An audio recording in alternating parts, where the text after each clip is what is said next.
Está começando mais um episódio do Torá com Fritas, o podcast kasher do conteúdo judaico. Eu sou o Theo Hotz, historiador, hebraísta e estudante de rabinato. Eu sou a Angela Goldstein, orientalista e mergulhadora. E o episódio de hoje é um oferecimento da UJR, a União do Judaísmo Reformista. E hoje a gente tem o prazer de receber pela segunda vez na nossa bancada o Raul Gottlieb, pra gente falar mais um pouco sobre o Humash Plaut, sobre a Torá, pra gente falar de algumas curiosidades relacionadas à Torá. Raul, você pode, por gentileza, se apresentar novamente para os nossos ouvintes? Eu sou Raul Gottlieb, eu sou engenheiro, empresário aposentado, entusiasmado pelo judaísmo sem ter nenhum curso formal judaico, certo? Mas eu leio muito, há muito tempo e há muitíssimos anos, e sou ativista na comunidade há muitíssimos anos, e realmente, há uns 2 anos atrás, a gente lançou o Humash Plaut, um trabalho que foi feito pelo movimento reformista da América Latina. Trabalhamos 7, 8 anos nesse projeto e foi uma fonte de muito aprendizado, traduzir o Plaut inteiro e tal. Então, é um prazer muito grande falar sobre esse projeto mais uma vez, falar sobre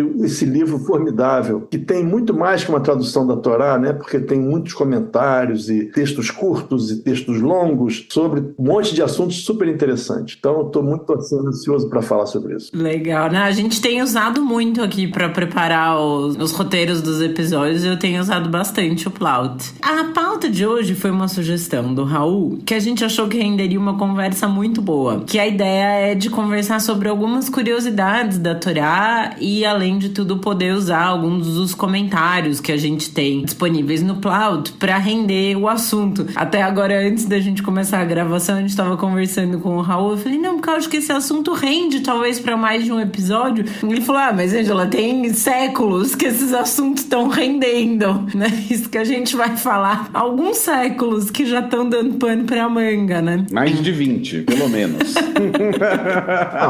Mais de 30, né, Theo? Exato.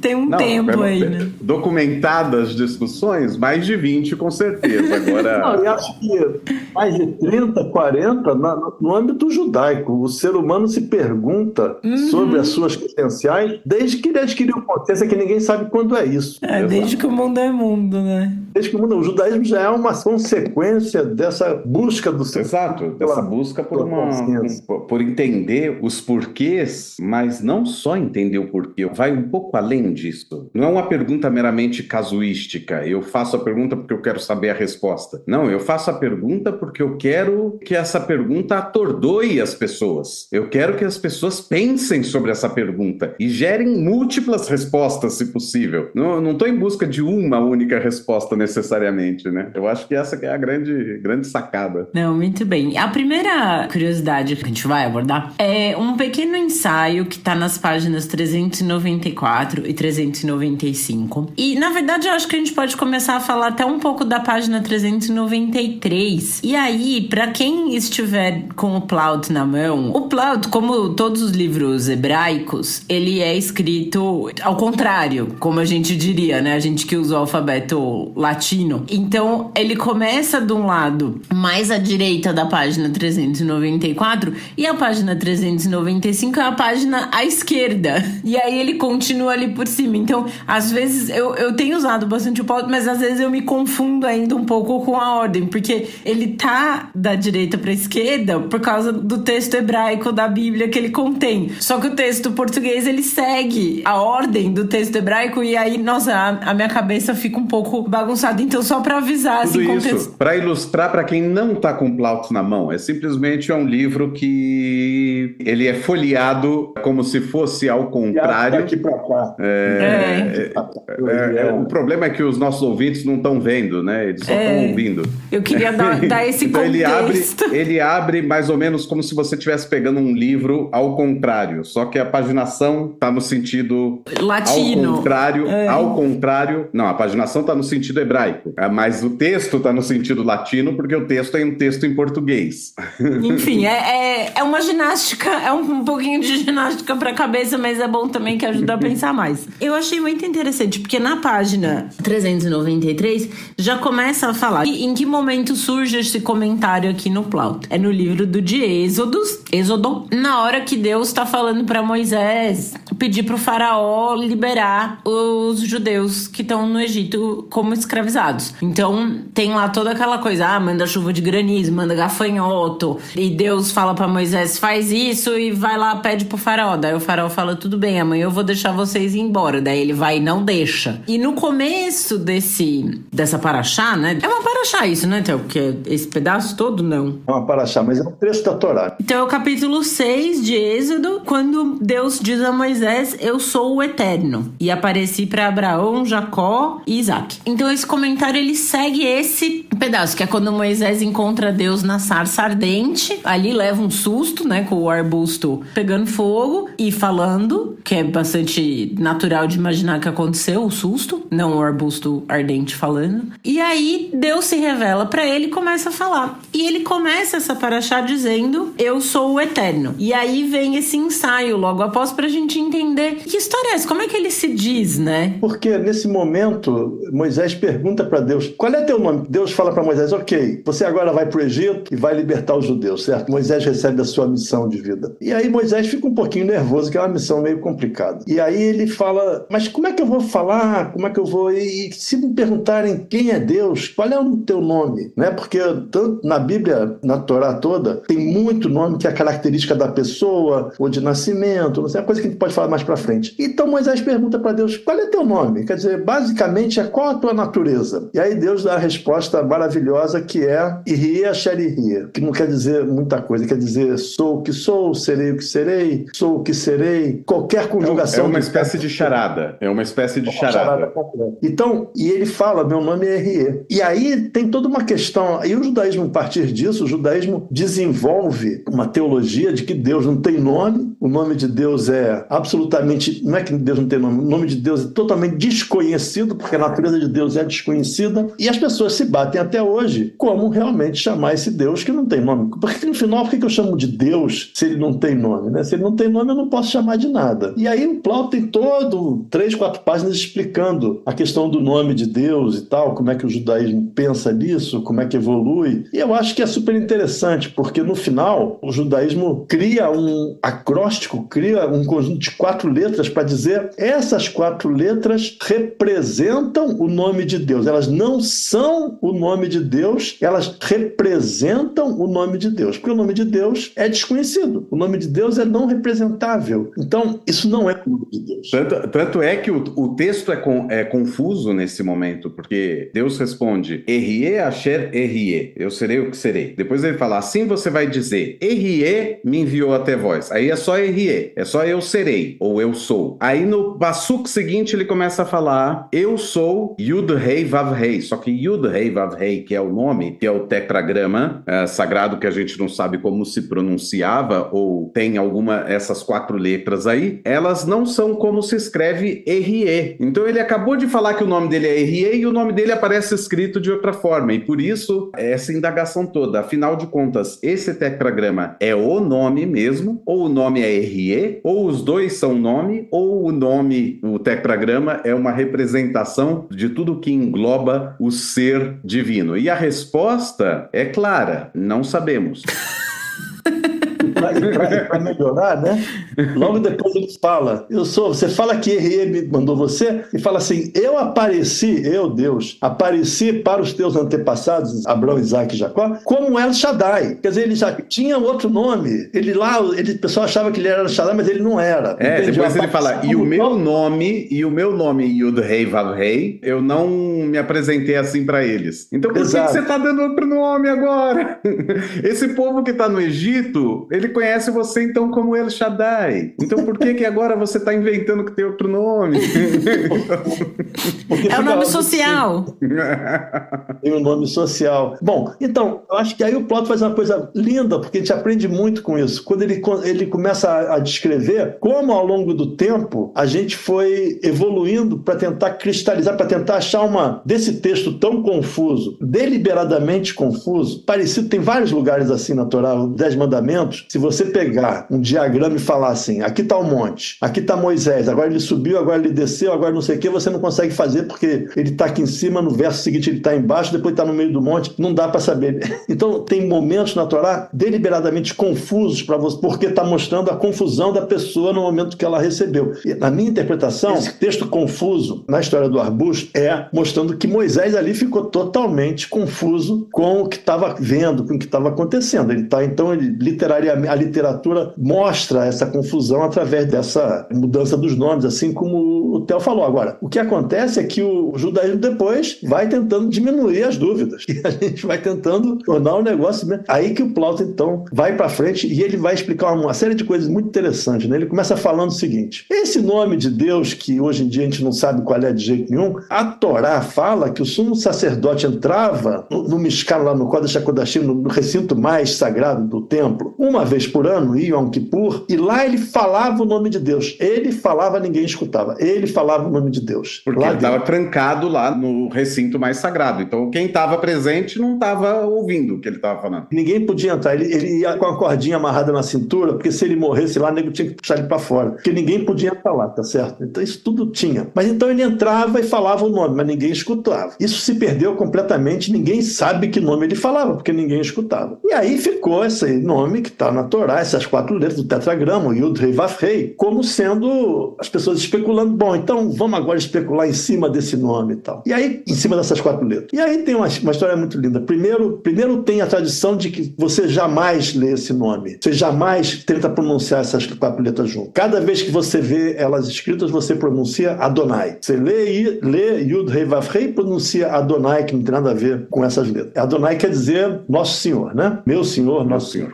Você pronuncia Adonai. E aí, quando os maçoretas, que é o pessoal que pegou a Torá e botou a pontuação, estabeleceu as vogais, dividiu em capítulos, dividiu em versos e tal, porque a Torá é escrita toda direto, eles falaram, bom, o que a gente vai botar de pontuação nesse Yud, Rei, Vav, Rei? Vamos colocar aqui a pontuação, quer dizer, as vogais de Adonai. As vogais de Adonai. Então, as pessoas vão lembrar que quando lê isso aqui tem que ler Adonai. Então, eles colocam as vogais de Adonai embaixo dessas 4 letras. Mas não que essa fosse a vocalização de Yud, Rei, Vav, Rei, mas sim que era uma dica, um lembrete. Aqui vamos ler. Tanto é que, às vezes, em alguns lugares, aparece a vocalização de Elohim embaixo do nome de Deus, que é pra gente saber que é para ler Elohim naquele momento e não para ler Adonai. Ou seja, o nome é o mesmo, a palavra é a mesma, Yud, Rei, Vav, Rei, 4 letras são as mesmas 4 letras, vocalizado de forma diferente, não para você pronunciar aquela palavra, mas sim para dizer Adonai ou Elohim no lugar de falar o nome de Deus. Essa era a prática. E o que acontece em seguida? E aí veio um negócio delicioso, porque quando você bota essas vogais embaixo do Yud, Rei, Vav, Rei, a primeira vogal de Adonai passa a ser E. Tem uma regra gramatical que debaixo do Yud, não sei o quê, passa a ser E. Então tem uma pessoa na Idade Média, ninguém sabe quem é, que leu isso e esse Yud, ele vira J. O J latino tinha som de I. Uhum. A letra I mesmo não existia no latim original. Exato. E era uma consoante. Então, ele pega esse negócio e fala assim, bom, aqui está escrito Jeová. Aqui está escrito Jeová. Ok? Então, Adonai, A-O-A, né? A-O-A são as vogais. Embaixo de Yud, Rei, Vav, Rei, Yahová. Então, esse é o nome de Deus. Mas não. Descobri as pessoas não estão sabendo nada, mas eu já descobri aqui sozinho, aqui no meu convento, no interior lá da montanha, em cima da França, lá num negócio frio pra caramba, pior do que São Paulo no inverno. Ele chegou aí, né? Jeová.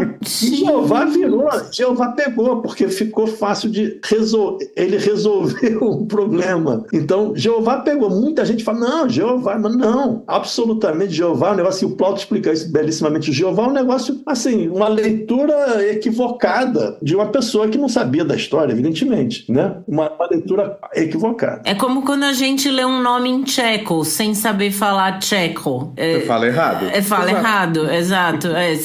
Né, pra mim, eu acho que o tcheco é uma boa explicação. São muitas consoantes com poucas vogais. Só que com uma diferença, porque aqui não tá nem perto do que poderia ser. Porque simplesmente a vogal não pertence a essa palavra que é o nome de Deus. Essas vogais pertencem a uma outra palavra, Adonai. Aleph, Dalet, Nun, Yud. Não tem nada a ver com Yud, Rei, Vav, Rei.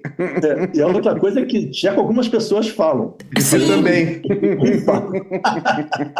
Não, tem todo um país, né? Não, mas na hora que vocês falaram do Jeová, trazendo um pouco aqui pro mundo moderno, daí já, e bem mais moderno, no domingo eu assisti o terceiro filme do Indiana Jones, o Indiana Jones e o Cálice Sagrado. E aí, no final, quando ele chega na montanha lá pra pegar o cálice, ele vai passar por 3 provações. A primeira é que o homem penitente consegue passar. E ele se liga que, bom, pro cristianismo, o homem penitente, ele se ajoelha. Então eu tenho que passar ajoelhado. E os outros todos tinham passado andando eretos. Normalmente. Exato. E tinham tido a cabeça degolada. E aí, a segunda dica era alguma coisa relacionada ao nome de Deus. E aí, justamente, era um piso de lajotas, assim, ele era um piso todo quebradinho em lajotinhas, e cada lajota tinha uma letra. E aí, então, se você pisasse na lajota errada, ela ia ceder e você caía num poço.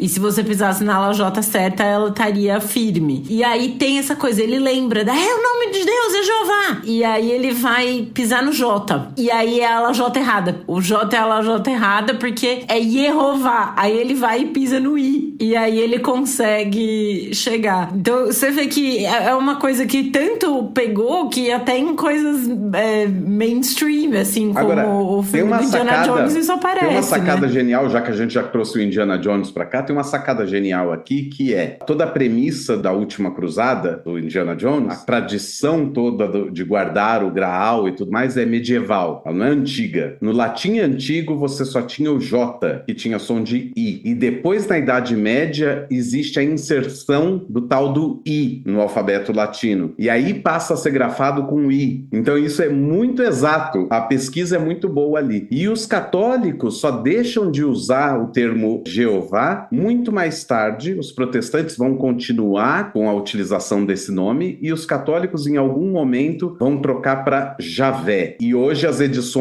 grandes edições católicas trazem Javé com uma observação. O problema é que a observação sempre vem no começo da Bíblia e ninguém lê introdução para a Bíblia, né? O livro já é grande, as pessoas querem começar logo, elas pulam as introduções onde tem todas as explicações. Toda edição católica explica que está escrito Javé, mas não é para pronunciar Javé, é para dizer Senhor no lugar de pronunciar Javé. Porque fizeram exatamente como a gente. Exato! A ideia é, esse é o nome, mas a experiência religiosa ligada a esse nome é que a gente não pronuncia esse nome, e sim pronuncia Senhor no lugar, Adonai. Agora, até o Plauto fala sobre Javé. Ele fala. Fala assim, olha, a esmagadora opinião acadêmica depende que o tetragrama, no tempo de Moisés, se pronunciava Javé. Ele fala que isso é uma coisa acadêmica. Na minha opinião de historiador e tudo mais, muito provavelmente é Javé, mas não é com J, né? É o Javé com I. Então é Yahvé. Porque não tem... Não fala o nome de Deus. Também não é, mas também não então, por isso que eu não falo. Eu falo, é Javé, mas em vez do J é I. Eu falo assim para a pessoa imaginar. Porque eu não vou pronunciar, eu pessoalmente não pronuncio. Mas, primeiro, agora só assim, para botar ordem aqui para os nossos ouvintes, nem Jeová, nem Javé pode ser o nome de Deus. Por quê? Exato. Porque, primeiro de tudo, em hebraico não existe Jajejijoju. Não tem som de J em hebraico. Então também não tem Jerusalém em hebraico. Não tem Jacó em hebraico, certo? Não tem José em hebraico, né? Todos esses nomes, eles começam com Yud. É Yerushalayim, Yaakov, Yosef e assim assim também os nomes divinos aí seriam com I. Agora, por que os acadêmicos chegam à conclusão? Existem algumas razões para tal, de concluir que o nome seria com a vocalização AE, certo? Javé, mas não é J. Primeiro, porque existe um manuscrito antigo chamado a Hexapla. Hexapla era um documento muito curioso, século II, se eu não me engano, ou III.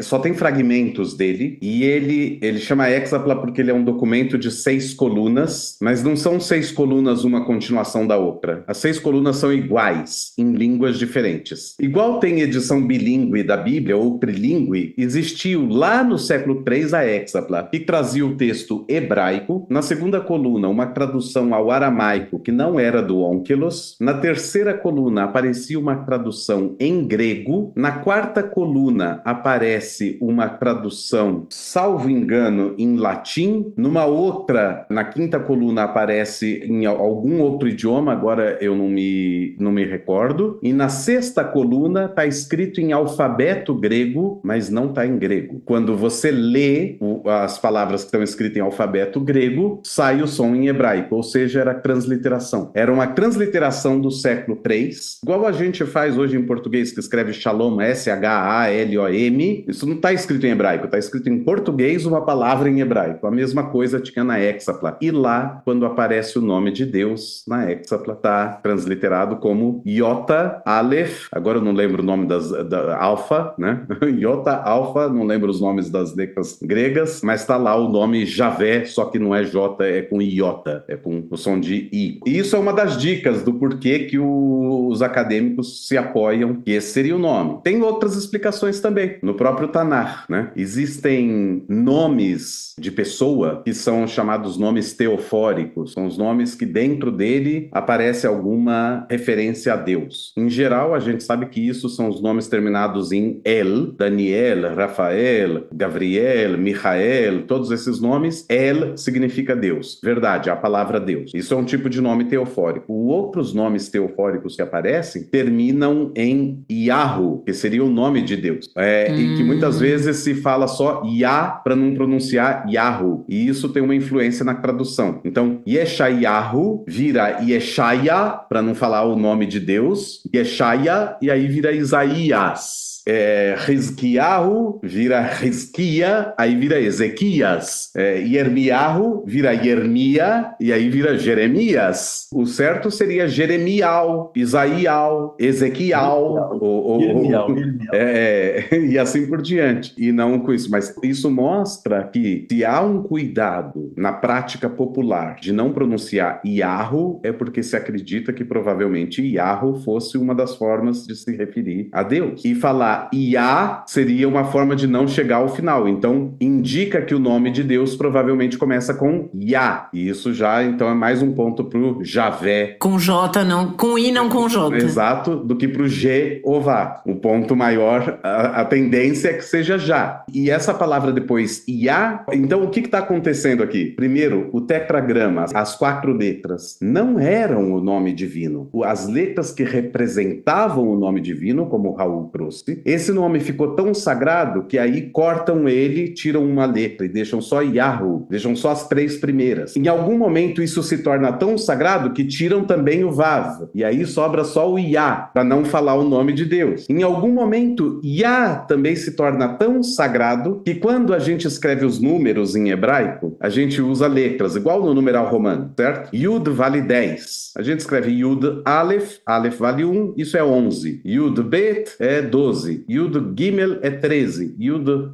Dalet é 14. Yud Rei seria 15. Mas como forma a palavra Yah, então a gente não escreve Yud Rei. A gente escreve, em vez de 10 mais 5, a gente escreve 9 mais 6. Escreve Tetvav para dizer 15. Só para não escrever Yah, porque aí o Yah ficou tão sagrado que daí a gente tirou até a tal ponto que a gente subtraiu totalmente os nomes de Deus. Muitos Sidurim vão colocar só Yud, Yud, no lugar do nome de Deus, ou só uma letra rei no nome de Deus, porque aí você já sabe. É para não correr o risco de você escrever o nome de Deus em vão. Então é muito interessante como a gente vai criando essa forma de escapar de pronunciar esse nome. Deixa eu levar isso para hoje um pouquinho. Isso tudo aí é perfeito, a gente vai tentando eliminar a possibilidade de chegar perto, etc. Agora, hoje também tem isso. Deus também não é o nome de Deus, certo? Deus é uma palavra latina uma palavra e tal. E pronto. Uma palavra.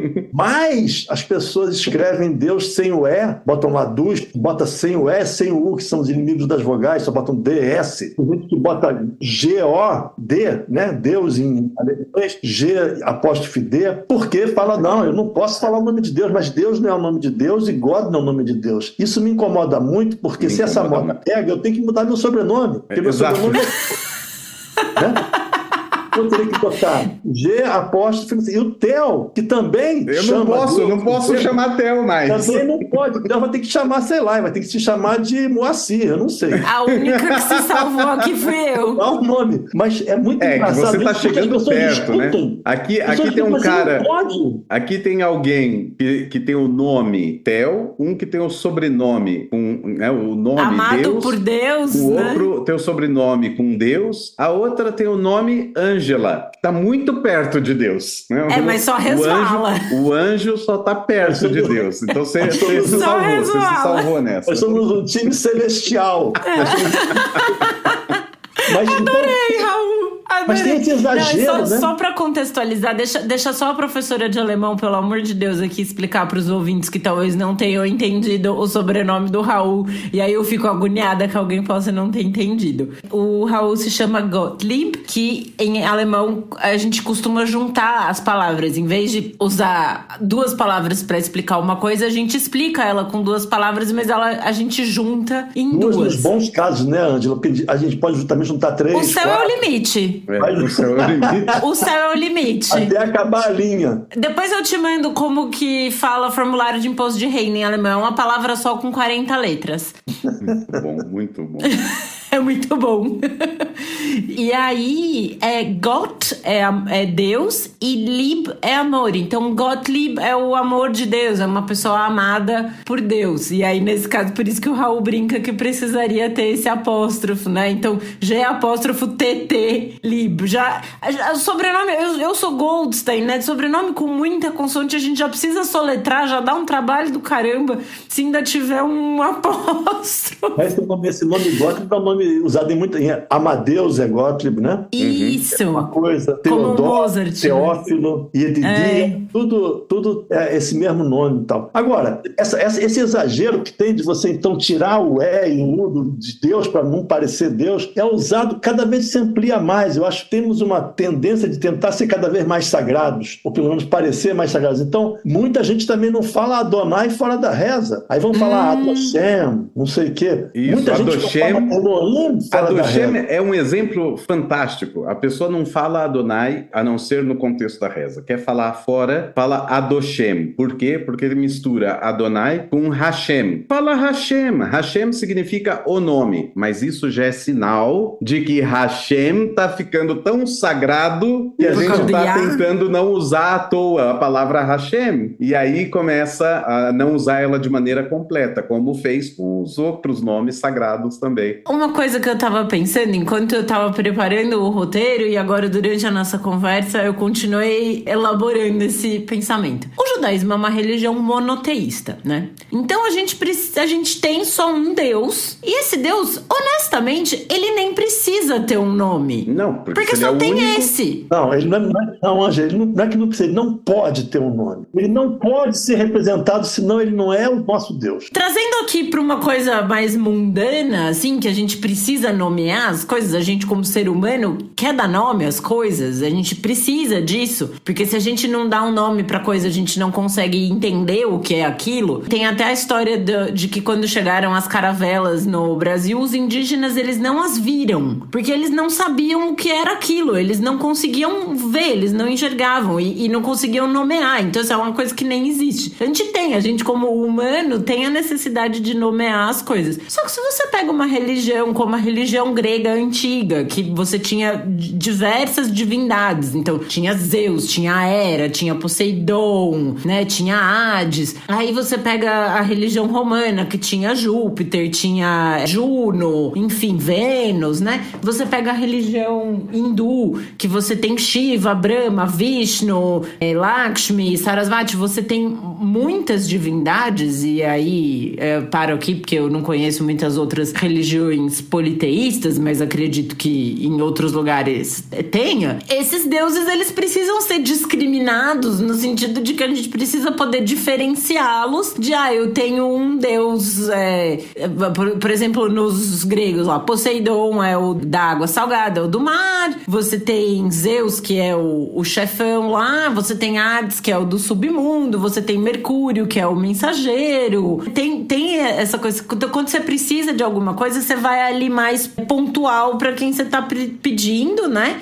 E a gente só tem um. A gente acredita que só existe um Deus. Então, se ele, teoricamente, nem precisaria... Eu entendo o que você fala. Ele não pode ser nomeado porque pra gente, a gente não acredita. Mas se você for pensar na condição humana geral, que a gente precisa dar nome às coisas, ele nem precisa, gente. Então, assim, é Deus. Mas justamente por isso, tanto a tua opinião, Ângela, quanto a opinião do Raul, encontram eco na Kabbalah. A Kabbalah vai dizer o quê? Que Deus, como o Todo-Poderoso Criador de todas as coisas, de onde tudo emana, ele não tem nome, e a Kabbalah se refere a ele como Ein Sof, que é o infinito, mas isso é uma forma que a Kabbalah, não é o nome dele, é a forma que a Kabbalah vai usar para explicar ele, e que Yud Rei Vav Rei, o tetragrama, é já uma condição menor do próprio Deus, porque a Kabbalah parte do pressuposto que como Deus era esse todo, ele não tem espaço para criar, para fazer a sua criação, então ele precisa se encolher, ele precisa se reduzir, de certa forma, para gerar espaço onde possa ser criado o universo. No momento que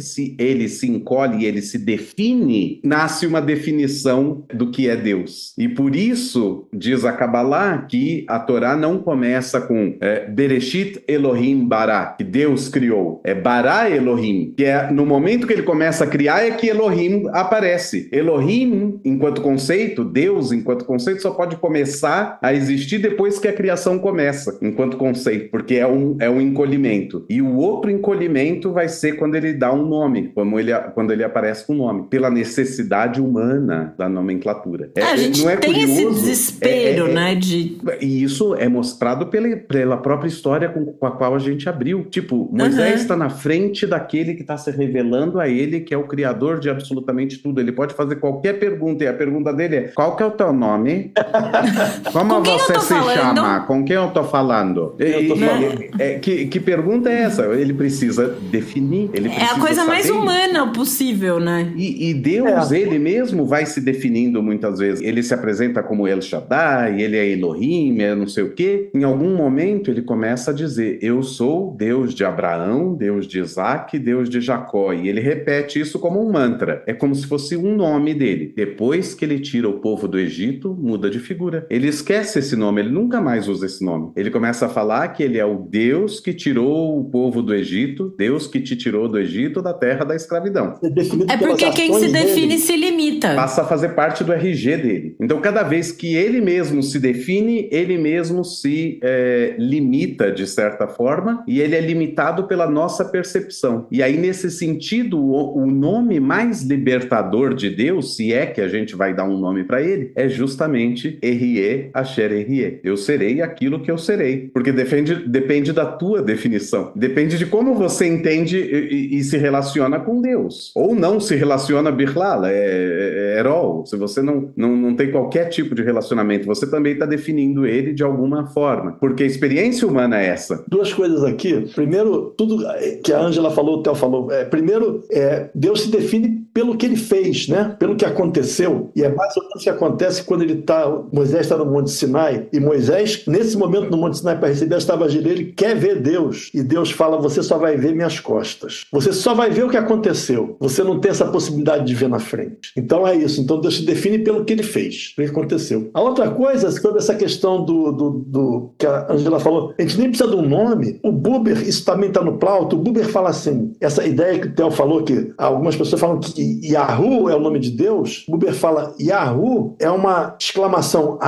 Hu em hebraico é ele. Então assim, é ele, e não tem quem, é ele, certo? Então, também tem essa coisa bonita, eu nunca tinha lido isso, mas é bonito também do Buber falando, é ele, porque o Buber é o do eu e tu e tal. Então, definindo dessa forma. Mas o resumo, se a gente for resumir, qual é o nome de Deus, é fácil o resumo. É assim, não sabemos. Olha só que coisa fácil. Exatamente. A gente podia ter feito um podcast em 5 minutos, né? Aliás, tem outras implicações aí com essa questão do se referir a Deus. Eu gosto dessa ideia do Hu, né? Que é ele, porque aí ele é o terceira pessoa por definição, já que a relação humana é eu-tu, né? É o primeira e segunda, ele é a terceira pessoa. Mas esse nome, de certa forma, também está presente na tradição rabínica. No Talmud, o tempo todo Deus é referido como? Não é Hashem, não é Deus, é sempre Rei, Kuf, Bei, Rei. Akadosh Baruch Hu. O santo bendito é ele.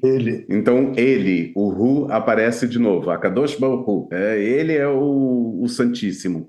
E que também tem um trocadilho, porque são 4 letras. Aparece no Talmud sempre, não aparece por extenso Akadosh Baruch Hu. Aparece Rei, Kuf, Bei, Rei. Então são 4 letras também. Então uma referência ao tetragrama sem referenciar diretamente o tetragrama. Tem a letra Rei, aparece 2 vezes, como no tetragrama, mas a referência é Hu. É uma referência externa à terceira pessoa. E nas nossas brachot, a gente sempre começa falando a brachá em segunda pessoa. Baruch atah. Bendito és tu. É segunda pessoa. E na continuação a gente troca o verbo para a terceira pessoa. Isso é muito interessante. A gente não fala bendito és tu, Deus, que nos santificaste. Em hebraico a gente fala bendito és tu, Deus, que nos santificou. Você troca para a terceira pessoa. Asher kideshanu. Você não fala kidashtanu. Agora, por que isso? Porque, de um lado, eu me dirijo a Deus diretamente, mas de outro lado, eu não continuo falando com ele de maneira direta, porque eu tenho um posicionamento da ideia teológica, né, que está por trás, de que eu sou menor, porque eu sou a criatura. Então existe uma outra noção espiritual de que ele é altíssimo, de que ele é superior, de certa forma, é o ser superior, como algumas pessoas definem Deus também. Então você contorna isso. Esse uso da terceira pessoa é o uso que existe em português dos pronomes de tratamento. Todo pronome de tratamento é de terceira pessoa. Eu estou falando diretamente com o juiz, mas eu chamo ele de sua excelência. E uso os verbos todo em terceira pessoa. Em hebraico a gente fala kvodó arav, tô falando com o rabino e eu falo kvodó arav, né? Como é que é? O honorável rabino, né? Mas aí eu uso os verbos em terceira pessoa, não uso em segunda pessoa. E faço isso com outras, não é só com o rabino, não. Com o juiz, com um advogado, enfim. Também se faz isso quando você vai falar de maneira formal. Então, existe essa noção também de que você fala direto, mas não fala direto com Deus. E isso se refere, quando você troca para a terceira pessoa, é esse Hu do Yahu que o Raul estava falando. Bom, e aí a segunda coisa que a gente tinha pensado em abordar é uma outra questão religiosa bem pertinente e presente em diversas religiões, que é para onde vamos após a morte. A gente estava falando antes dos deuses gregos, e os gregos acreditavam então que se ia ao Hades, que era o submundo, não necessariamente um lugar ruim, era só o submundo, né? Morreu, desceu, acabou. No mundo grego não tinha morreu, subiu, morreu, desceu. Morreu, desceu, né? E aí no judaísmo a gente falou brevemente sobre isso no episódio sobre luto, que é o nosso episódio número 4, e nesse episódio a gente falou mais sobre os ritos fúnebres e os ritos de luto e todo o processo do luto do que no que acontece após a morte em si. A gente não chegou a falar tanto isso. Mas no judaísmo existe um lugar também, que aí é mencionado na Torá, e no Plauto ele vai ser mencionado, né? A gente acha essa menção aí no Humash em várias passagens da Torá, que é o Sheol, né, Raul? E o que é o Sheol? Então, aí é interessante porque nós estamos falando do tempo da Torá, porque isso evoluiu muito.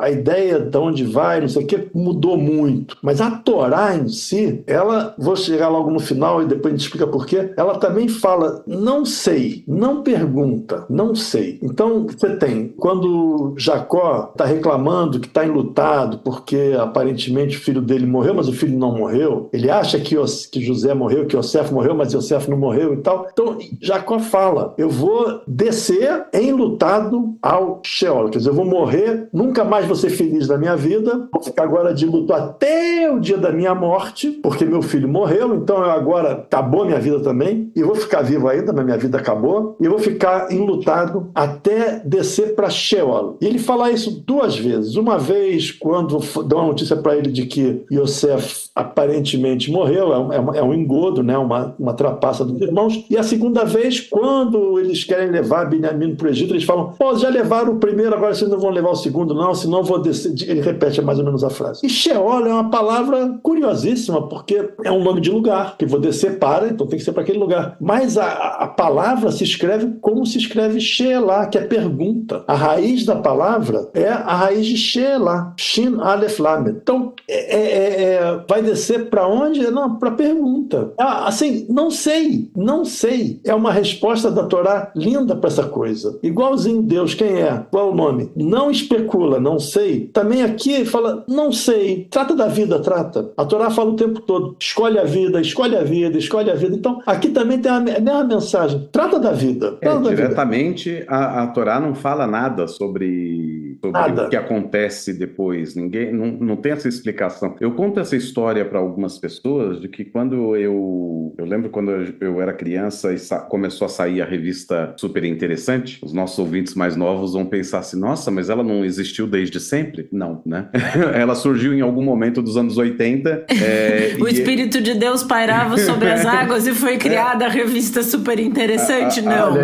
Eu sou de uma época que nem isso tinha. Pois é. Quando saiu a revista Super Interessante, eu comecei a sempre comprar a revista Super Interessante. E virava e mexia. Tinha alguma curiosidade sobre religiões. É um assunto que sempre me atraiu. Então eu sempre lia coisas ali. Mas o que me chamava a atenção quando se falava em religião é que a primeira coisa que a revista tentava responder era qual a visão de cada uma das religiões sobre a vida após a morte. E aí, quando eu cheguei já nos anos 90, na 6ª e 7ª série, que daí a gente começa a estudar a história antiga, e começa a estudar Egito, e começa a estudar Grécia, e começa a estudar Roma, em vez de estudar diretamente Egito, Grécia e Roma, a gente estuda mitologia grega, mitologia egípcia, mitologia romana. É um problema das escolas, mas por algum motivo a gente estuda assim. Só que não só a gente estuda a mitologia, como a gente começa a mitologia explicando o que eles achavam que acontecia depois da morte. Então tem uma obsessão humana, eu diria, sobre saber o desconhecido. Então essa é uma pergunta que existe e é muito curioso que a Torá não tenha tentado resolver essa pergunta, justamente porque ela parte do pressuposto que não importa. Tipo, ela enquanto, sei lá, um compêndio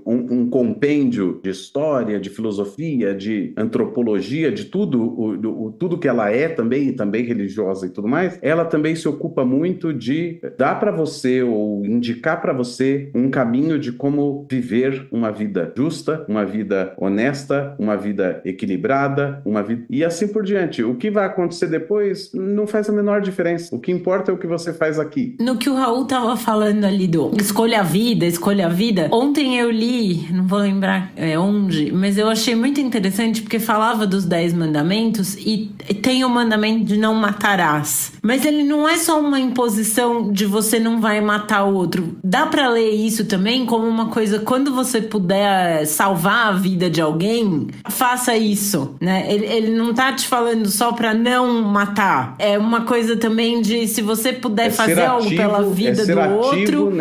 nesse não matar, exatamente. É garantir a vida. O não matar é garantir a vida. Então, não é só não cometa homicídio, né? Não cometa assassinatos, mas no sentido de podendo ajudar a vida de alguém, melhorar a vida de alguém, faça isso. E é engraçado, porque no fim das contas a gente chegou aqui num episódio sobre obsessões humanas, que é saber o nome das pessoas e poder nomear e classificar, e o que acontece depois que a gente morre. Porque é angustiante, né? E eu acho que essa é a grande sacada, que embora a Torá não diga nada sobre o que acontece, existe a premissa que está presente no texto, a premissa cultural daquelas pessoas, de que existe sim esse lugar, e esse lugar é um lugar cujo nome não sabemos, e ele é uma questão. Daí Sheol e Sheelá, ele é a questão, ele é uma pergunta, ele é um grande ponto de interrogação. Isso é uma sacada genial. Agora, outra sacada também que tem no texto, não é, quer dizer, é no texto também, mas ele expressa algo da cultura de então, que é a ideia do descer para o Sheol. Então, da mesma forma que os gregos desciam para o mundo, por que descer? Porque ainda é algo que eu vejo, ainda é algo concreto para mim. E sem contar o fato de que, pelo menos na tradição judaica, não em todas as tradições, não em todas as civilizações, mas na tradição judaica era costume se enterrar as pessoas. Então a ideia é que você desceu já um pouco fisicamente e aí o espírito continua descendo. É inferior. Mas ao mesmo tempo se desenvolveu no judaísmo e está presente lá nos Salmos e tudo mais, a ideia de que Deus está em cima. Eu ergo os meus olhos para os montes, de onde virá o meu socorro? O meu socorro vem de Deus que fez o céu e a terra. Então essa ideia de que Deus está lá em cima, eu olho para cima quando eu vou rezar. Quando vem o cristianismo e entende o mundo inferior, né, o mundo de baixo, como algo necessariamente ruim e cria essa dicotomia, de novo, o Hades não é necessariamente ruim, ele é só o pós-vida. O Sheol, ele não é bom nem ruim, ele é o pós-vida.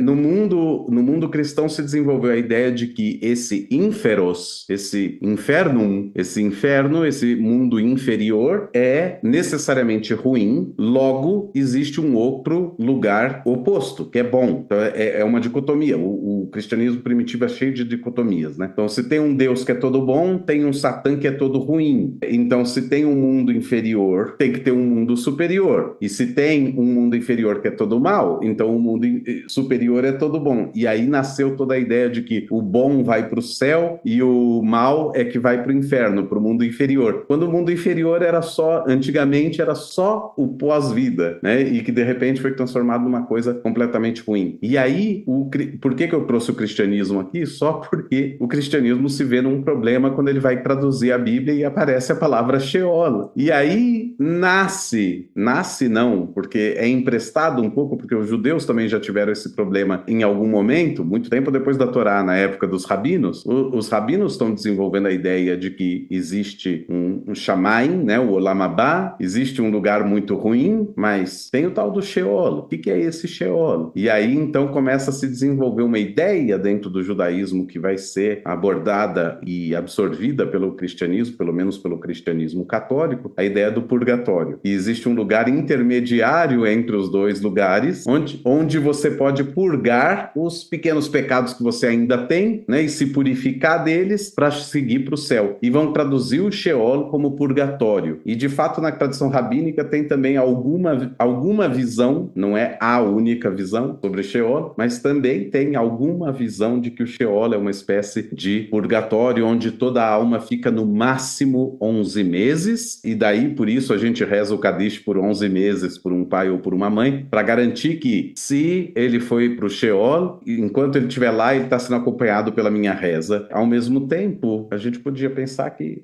não, eu não acho que minha mãe foi para o Sheol, não, foi direto para o céu, ela me aturava.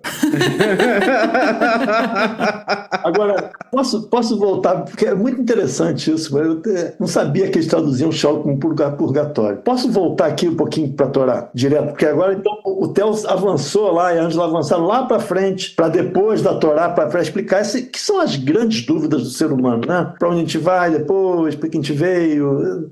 Isso, claro, essa especulação vai continuar para sempre. Mas a Torá tem um negócio muito interessante também quando descreve a morte. Tá bom, Yaakov fala que vai para Sheol e outros personagens vão para Sheol. Mas as pessoas, os justos da Torá, quando morrem, Abrão, Isaac, Ismael, Jacó, Moisés, Arão, eles morrem e aí a Torá fala uma frase: eles morrem e foram reunidos ao seu povo. Reunidos ao seu povo, a seus parentes, a sua família. As pessoas ruins, quando morrem, os personagens ruins lá, Nadav, Aviú, não sei o que, um monte de outros, Korah, eles não são reunidos a povo nenhum, certo? Eles morrem. Alguns, Korah vai para Sheol. Korah desce vivo para Sheol, que é uma coisa assim. Então você desce vivo, é uma coisa muito ruim. De qualquer maneira, enterrado vivo, né?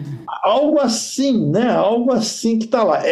Ele sim, é um terremoto que engole ele e tal, coisa muito ruim. De qualquer maneira, a ideia de que você, o justo, né? A pessoa boa, é reunida ao seu povo é muito interessante, porque é uma ideia de continuidade, né? Uhum. Esse povo pode ser do passado, pode ser do futuro. Uhum. Quem é o povo dele? Pode ser nós. Exato. Tá, eu posso entender como ele voltou a se encontrar com o espírito dos antepassados dele, ou eu posso entender que, a partir da morte dele, ele agora segue vivo dentro da lembrança do povo, e por isso ele está reunido no meio do povo. É muito, a gente conversa com ele 3 vezes por dia lá, até hoje, todo dia. O Theo, que está no Havaí, continua fazendo isso. Tá certo? Havaí. Então, o justo tem a continuidade. E não tem nenhuma história de que vai para cá, vai para lá, não sei o quê. Para Moisés, para Arão. Eles entram na continuidade, entram no fluxo da vida. Talvez por isso, Theo, que a gente fala que você seja ligado ao fluxo da vida eterna lá, né? É super interessante. E eu acho apaixonante essa ideia de não responder coisas. A ideia de Sheol é assim, você fala assim, Ângela pergunta, para onde vai depois da vida? Aí eu respondo, Torá responde, Ângela, essa é uma boa pergunta. Vamos agora para perto. Ou seja, não respondi nada. Mas quando você fala de que continua vivendo entre nós, eu acho essa imagem muito bonita. E aí me lembrou de um desenho animado da Disney, que é aquele Viva, a vida é uma festa. Não sei se vocês assistiram. É lindo. Eu já assisti algumas vezes e eu chorei em todas. E a primeira vez que eu assisti foi viajando pra algum lugar, foi num avião, e eu fiquei com vergonha porque eu tava chorando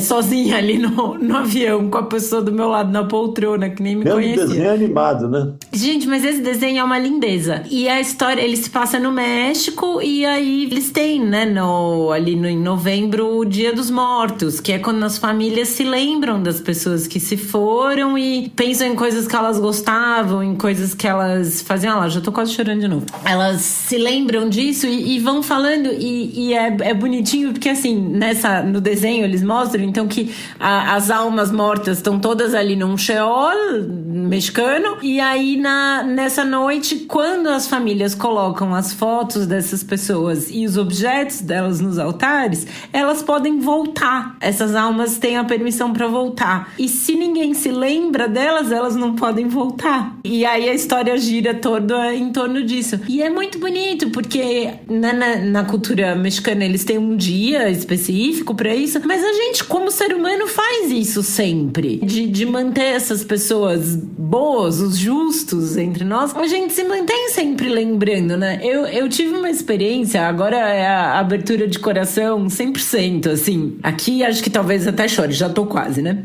O meu avô materno morreu quando eu era muito criança. Eu tinha 3 anos e eu convivia um pouco com ele. E o meu avô gostava muito de música. O primeiro presente que eu ganhei na vida foi um dicionário ilustrado de música infantil que ele trouxe pra minha mãe. Meu avô ia muito a Londres a trabalho. Meu avô era advogado e ia bastante pra lá a trabalho. E ele tava em Londres quando soube que a minha mãe tava grávida. Ele foi a Londres logo depois e ele trouxe esse dicionário de presente pra ela. E quando ele ia a Londres, ele sempre ia ouvir concertos, porque era uma coisa que ele gostava muito. E em 2015, eu fui a Londres e contei pra minha mãe, tô aqui e tal. Eu tava na Inglaterra, na verdade, por um bom tempo. E aí, teve uma semana do verão que eu fui a Londres. E falei, mãe, eu tô em Londres. Ela falou, tá tendo o Proms. E o Proms é uma coisa da BBC, que eles têm uma programação de música que eles têm diária, assim, e sempre tem coisas legais. Falei, vê se tem alguma coisa aí pra você assistir. Você vai gostar, seu avô ia. E aí eu fui procurar e achei um concerto que me interessou. Era acho que a 7ª Sinfonia de Beethoven. E eu fui, sozinha. E aí, assisti e sentei quase do lado da orquestra, assim, tava uma cadeira da seção dos violinos. Se eu tivesse um pouco mais perto, tinham me dado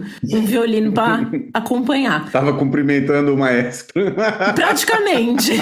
E o sobrenome da minha família materna é Raposo. E o meu avô era Marcos Raposo e sempre foi conhecido como Marcos Raposo. Era o nome dele. No que eu tô voltando pra casa onde eu tava hospedada, então eu saí do Royal Albert Hall super feliz, assim, lembrando muito do meu avô, pensando muito nele, né? Nossa, que coisa incrível, que bonito. Meu avô ia gostar de estar aqui, ele ia ficar feliz de saber que eu vim, que eu gosto das coisas que ele gostava, né? E tudo mais. Quando eu tô chegando na casa onde eu tava hospedada, tinha uma raposa em cima do muro.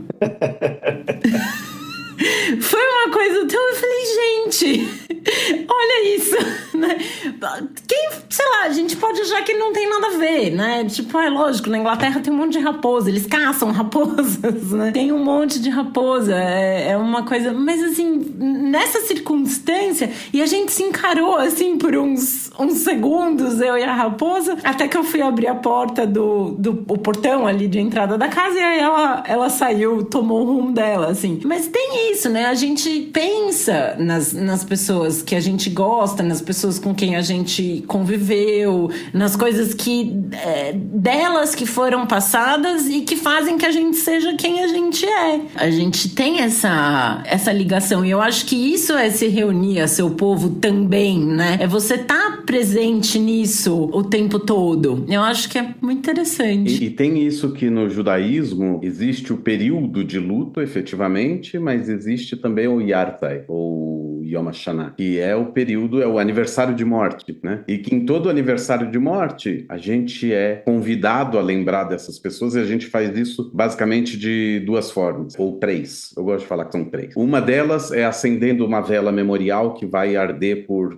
24 horas, em memória daquela pessoa. Você acende isso dentro de casa. A segunda forma é ir até a sinagoga e participar de uma reza para você poder dizer o Kadish. Então, depois de um ano sem dizer o Kadish, você volta a pronunciá-lo no dia especial, que é o dia que remarca a passagem daquela pessoa. Mas não só isso, nesse dia especial, na sinagoga vão rezar então, já que você foi até lá, vão rezar o El Maleh Rahamim, que é justamente uma reza muito pessoal, no sentido de que ela evoca o nome da pessoa que se foi, o nome particular da pessoa que se foi. Então, o nome é relembrado ali. O Kadish é mais genérico, o Kadish não tem nome. O Kadish é o mesmo Kadish para todo mundo. O El Maleh Rahamim, ele é uma fórmula, mas ele tem algo que é muito personalizado, que é o nome da pessoa, que é o que fica. E aquele momento do El Maleh Rahamim é, para mim, pessoalmente, o momento mais poderoso de conexão com aquele que se foi. Porque é o momento quando o nome é relembrado, você lembra que esse nome faz parte do seu nome, porque o nome judaico é fulano, filho de fulano. E nesse momento que você, ou de fulano e de fulana, né? No momento em que você ouve aquele nome, é quando você estabelece essa conexão direta. Pera, parte desse nome está presente ainda em mim, né? Parte desse nome faz parte de alguém que está muito bem vivo aqui. Então, dessa forma, também essa vida continua. E através das ações e dos valores que você herdou e que você passa para frente. Essa ideia da lembrança, o Raul falava antes que a gente... Aliás, essa frase é uma frase que a gente coloca nos túmulos, é uma frase que a gente fala para as pessoas, mas ela também está presente no El Maleh Rahamim. A frase que o Raul falou é que a sua alma continue conectada ao fluxo da vida, né? Ou seja, mais um elo forte dentro da corrente da vida eterna. Enfim, existem várias formas de traduzir isso. Essa ideia de que cada vida é um elo numa corrente eterna. Então, de toda forma, você está sempre interligado. Isso é a expressão máxima de uma crença na eternidade da vida. Seja ela fisicamente, eu não sei, mas metafisicamente, uma alma definida que fica em um determinado lugar, seja ela só a lembrança, e eu digo só a lembrança no sentido de que daí não tem outra coisa, mas o só a lembrança não é minimizando a lembrança, muito pelo contrário, mas a ideia de que a vida é eterna, não importa o que você faça, mas para garantir que ela seja eterna mesmo, você lembra e você conta e você transmite. Quando você faz isso, então essa eternidade se torna efetivamente eternidade. eternidade, ela se eterniza naquele momento. Se ninguém lembrar, ninguém lembrou. Se ninguém lembrou, passou. E essa corrente é familiar, né? É a família. E a família é o povo. Agora, ligando essa ida ao prom da Ângela com o começo da nossa conversa aqui, é onde Moisés está vendo o arbusto, né? Moisés passa por aquele arbusto, mas ele estava predisposto a ver aquele arbusto pegando fogo e não se consumindo. Essa é a minha interpretação rabínica, ok? Porque a única maneira de você ver alguma coisa que não se consome, pega fogo e não se consome, é se você tem um retrato. O tempo para. Quando o tempo para, o fogo não consome. Ali o tempo parou para ele. E ele viu alguma coisa que estava dentro dele. A Ângela foi no concerto, lá ela estava com a presença do avô muito, muito próxima, e quando ela vê a raposa, ela então vê a presença do avô. Se ela não tivesse ido no concerto, tivesse, sei lá, pensando em outra coisa, talvez ela não tivesse visto a raposa. Então, essa questão de você estar pronto para ver, estar pronto para aquilo, né? E é super significativo nessa coisa judaica e tudo, em tudo, né? E acho que isso amarra esses dois pontos que a gente falou, né? Tanto maravilhosamente da lembrança e tal, porque você tem que estar predisposto àquilo. Realmente é sensacional. Eu achei essa tua história também muito comovente. Eu também gosto mais de música judaica, e a Sétima Sinfonia de Beethoven é a mais linda jamais feita. Não tem outra. Linda, né? Eu amo. É uma música muito bonita.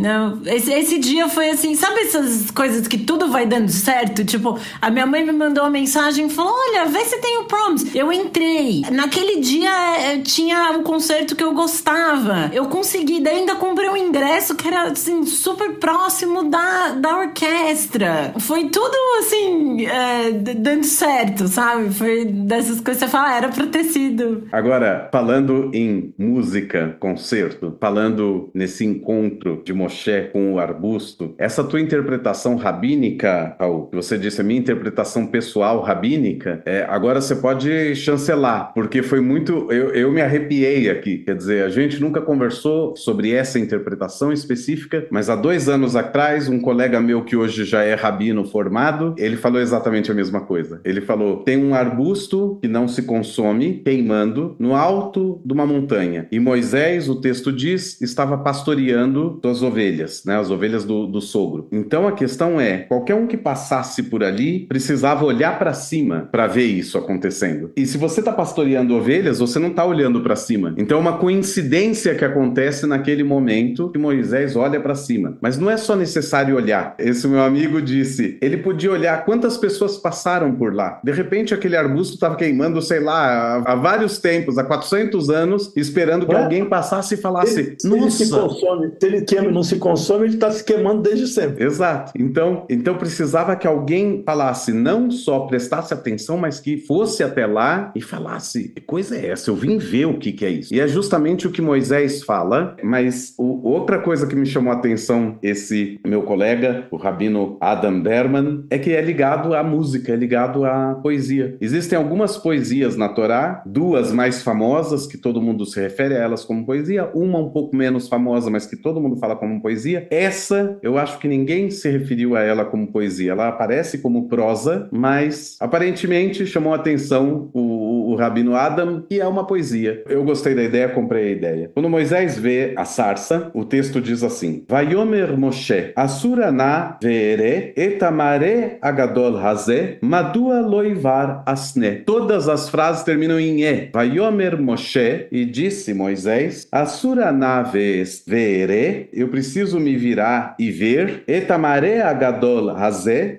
essa grande visão, madua loivar asne, porque não se queima a sarça. E é do meio dessa poesia, do meio desse encontro, forma-se a poesia, e dessa poesia sai o impulso de Moisés de ir lá e ver. E lá no final da Torá, quando Moisés está realmente nos últimos momentos, ele sobe no Monte Nevô e tudo mais, Deus se refere à Torá como uma poesia, né? Para Charrazino e tudo mais. Então a Torá, ela mesma é uma poesia, e o encontro de Moisés com Deus se dá revelar através dessa pequena poesia, dessa quadrinha que Moisés acaba falando, talvez não com a intenção de falar. Sabe quando a gente fala alguma coisa e fala, ih, rimou? É mais ou menos isso. Ele falou alguma coisa e rimou. A Torá nem traz isso como uma poesia, mas talvez seja uma poesia escondida, porque ali começa a revelação. A revelação não é só quando Deus se revela a Moisés, mas é quando Moisés percebe que Deus está tentando se revelar.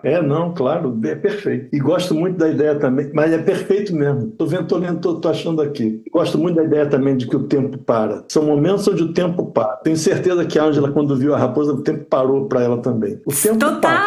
Tem um momento que você, quando você tem uma revelação muito grande, alguma coisa que você lembra, alguma coisa, o tempo para e você então vê esse arbusto pegando fogo, que ele não se consome porque está numa fotografia. Parou. Completamente. E a questão, eu não falo mais nada depois disso, mas a necessidade da beleza. A Torá tem esse impulso de não explicar o inexplicável. Abrir as portas para você pensar, mas não falar, não, é isso, e, cara, não, porque senão a Torá seria um manual de máquina de lavar roupa. Aperta aqui, abre, não sei o quê. Não é. E segundo, é com muita beleza. Ela permite a contemplação dessa beleza. Ela te convida, ela te convida a contemplar essa beleza. Isso é realmente muito rica. Nós não somos só o povo do livro, nós somos o povo da literatura. Cada povo inventou alguma coisa, né? E nós inventamos a literatura. Os italianos têm a música, os franceses têm a música, a comida, os italianos também têm. O alemão, eu não sei bem o que tem, mas alguma coisa deve ter. Mas nós Eu tenho, pra terminar o episódio, eu tenho uma ótima piada sobre céu e inferno. Uma piada alemã? É melhor a gente rir antes pra não... Porque vai que não tem graça. Não, contém alemães. Okay. Sabe qual é a diferença entre o céu e o inferno?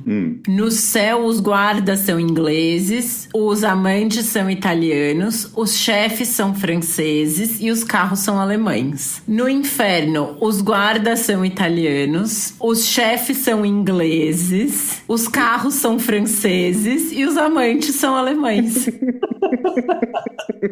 Dava pra rir depois, né? Não, né? Olha, só os chefes ingleses já me... Você me ganhou nos chefes ingleses, já deu pra perceber que é um inferno. Os guardas italianos, gente. Uma bagunça que deve ser. Bom, então acho que com isso a gente pode terminar o episódio de hoje do Torá com Fritas. Raul, de novo, muito obrigada por ter vindo. É sempre muito gostoso conversar com você. Foi um prazer ter você de volta aqui na nossa bancada. Aprendi muito, foi bom. E no final do episódio, a gente sempre deixa algumas indicações. Eu vou indicar o filme Viva, a Vida é uma Festa. Assistam com um lencinho ao lado, porque é muito bonitinho. O filme é demais, de fofo, assim, de sensível, de delicado. E as músicas são maravilhosas, como de todos os filmes da Disney, né? E eu vou indicar também, como a gente é noveleiro neste podcast, eu vou indicar a novela A Viagem, porque ali tem um pouco do umbral ali, do purgatório. Eu acho que mostra o inferno também, se eu não me lembro. Tem o espírito obsessor de Alexandre. E tem o céu também. Acho que é interessante. E tem uma informação bônus. Tem uma informação da bônus. Novela A Viagem. Tem um personagem super estranho que dá muito medo, que é o Mascarado. Que ele usa uma máscara branca e umas fantasias e ninguém entende quem ele é e o que ele é. E o nome do personagem é... A Lu, põe uma música dramática aí.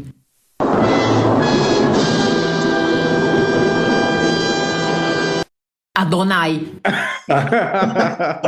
Ok, mas lembrando só de uma coisa, eu acho que é importante falar isso. Não necessariamente a visão da novela A Viagem é uma visão judaica. É uma visão... Não é. É espírita. É uma visão espírita, kardecista, mas que a sugestão aqui vem nesse sentido de discussão do céu e inferno, o que acontece depois da vida. E tem o personagem Adonai, gente. Exatamente. Tá certo. Bom, eu indico, já que a gente falou de poesia, já que a gente falou de como o nome é uma expressão da identidade, da essência da coisa, e é um anseio humano a definir coisas, a dar nomes. Aliás, esse anseio humano está expresso lá em Bereshit também, quando termina toda a criação. E qual é a primeira função do ser humano? O ser humano sai dando nomes para todas as criaturas. E o ser humano até então não chama nada, ele não tem nome. E aí ele não acha ninguém. Deus, então, aí vem toda a história que Deus faz cair um sono sobre ele, cria a partir dele a mulher. E qual é a primeira coisa que o ser humano faz? Esse ser humano faz quando vê a mulher criada, ele exclama, essa é carne da minha carne, osso dos meus ossos, sangue do meu sangue, e eu vou dar o nome para ela de Eva, porque ela é mãe de todo. E ele dá o nome. A primeira personagem que tem um nome na Torá é a mulher, é a Eva, porque o ser humano é só ser humano, e depois, em algum momento, alguém inventou que a palavra ser humano era o nome dele, Adam, e aí virou nome, mas não era nome, originalmente é só a palavra, é o homem, ser humano, enquanto a Eva tem um nome propriamente dito. Mas enfim, já que a gente falou de tudo isso, e já que a gente falou também de como que Deus, ao se definir, ele também se encolhe um pouco, e já que a gente falou de poesia, eu não sugiro, não é um livro, não é um filme, não é nada, eu sugiro uma música. A música se chama O Nome das Coisas, da banda Karnak. Aliás, fica recomendados todos os álbuns do Karnak, são geniais, musicalmente falando e também em termos de poeticamente falando.